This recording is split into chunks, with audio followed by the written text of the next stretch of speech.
గట్టిగా చెప్పండి. 4కు 4 కలిపితే ఎంత? 8కి 8 కలిపితే ఎంత?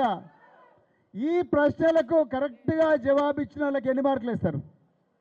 100కు 100 మార్కులు ఇస్తారు, అవునా కదా? 100కు 100 మార్కులు ఇస్తారు.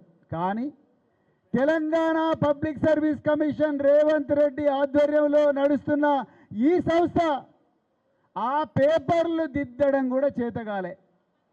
ఇది వాస్తవం. ఎవరికైనా అక్క నవ్వుతా ఉన్నా చూడండి.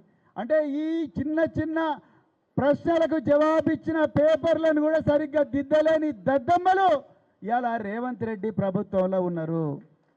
నిన్న నేను కేటీఆర్ గారి ఆదేశాల మేరకు దాసోజు శ్రవణ్ గారు మేము కొంతమంది నాయకులం అందరం కూడా తెలంగాణ పబ్లిక్ సర్వీస్ కమిషన్కి పోతే ఒక నిరుద్యోగి చెప్తున్నాడు, మీరు వినాలి, ఇది చాలా ముఖ్యమైన విషయం.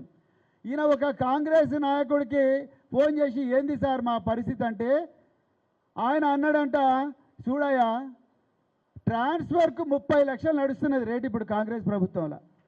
షాబాద్ నుంచి పరిగి పోవాలంటే 30 లక్షలు, షాద్ నగర్ నుంచి హైదరాబాద్ రావాలంటే 30 లక్షలు, మహబూబ్ నగర్ నుంచి గాంధీనగర్కు రావాలంటే 30 లక్షలు లంచం ఇస్తేనే ట్రాన్స్ఫర్ చేస్తాం.